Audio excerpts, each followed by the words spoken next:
In Jamaica, there are similar disruptions, and they are hampering a travel boom and ushering in higher airfares.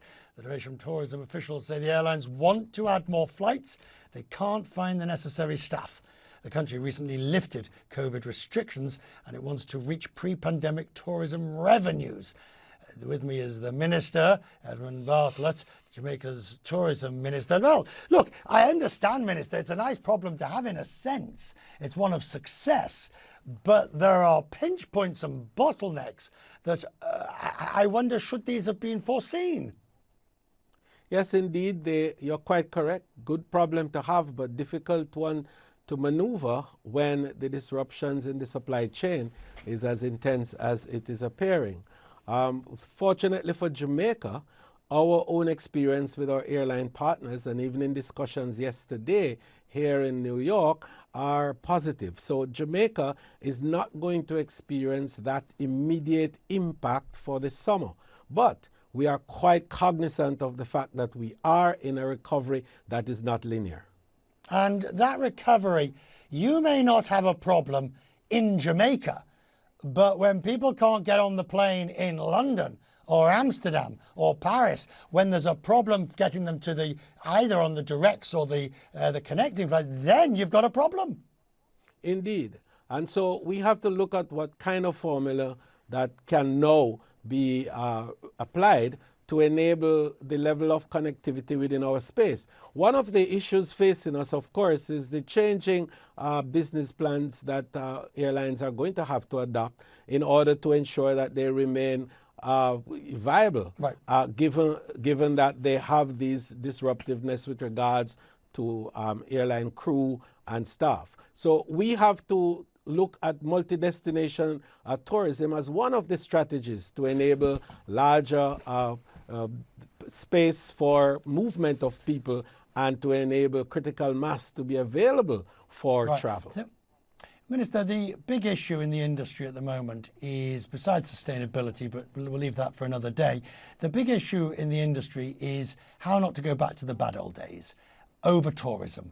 The pent-up demand, it's natural for industry, but let's take Jamaica, for example. You know, large numbers of people are out of work as a result of the pandemic, etc. Therefore, it's natural you want to get back to where you were. But you risk throwing the baby out with the bathwater. Absolutely true.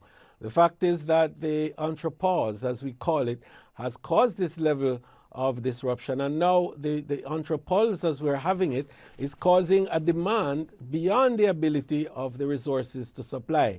And so we have to make sure that we don't go back because of this anxiety to recover to the old ways and to find new and more improved way of ensuring inclusiveness and to keep people at the center of the tourism recovery program.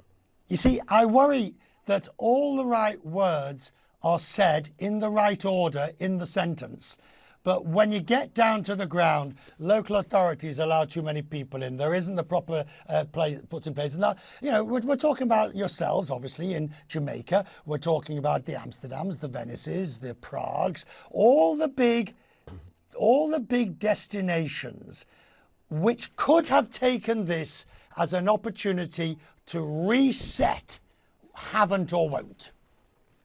Well, that is true, and I think part of it is because of this anxiety to recover, because of the pain of the entrepreneurs. And people now are so anxious to get back to economic ways that they are forgetting that there is need for a real reimagining now, not reset, but reimagining of the whole process to ensure that sustainability issues are at the forefront and that inclusiveness remain the center of our efforts. So governments have to take that, and I think that the gatekeepers of tourism have to be more vocal now in getting that message across. Why should we be confident that they will? Well, because if they don't, the future of tourism will be as difficult and dark as it was during the pandemic. My fear, Richard, is that if we don't manage this recovery carefully and well, the impact and effect of it will be a greater disruption than the pandemic itself. The equity involved in the recovery is critical because so many countries are least resourced and have inabilities to recover quickly and seamlessly. And larger countries have that capacity. Food security is a big issue. Right. Tourism is the most consumption-driven activity on earth, and 42% of the expenditure of the visitor is on food. This is critical, and so we have to move fast to get our farmers and the agricultural sector well in line so that the production levels can be up to respond to the demand. Well, Minister, you very kindly brought me a gift, which is rather delightful. It's birds and some flowers, which I shall just show to the good viewer. And we've always said we are going to come to Jamaica for Quest Means Business. We've just got to find a date and a time. And hopefully so when we do come, you'll be there to show us what we need to see.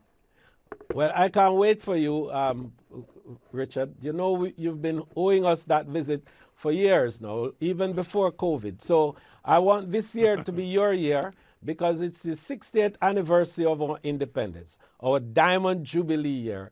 Now we are going to be focusing on the richness of our culture, its diversity, and the fact that it is born out of a great confluence of cultures and ethnicities.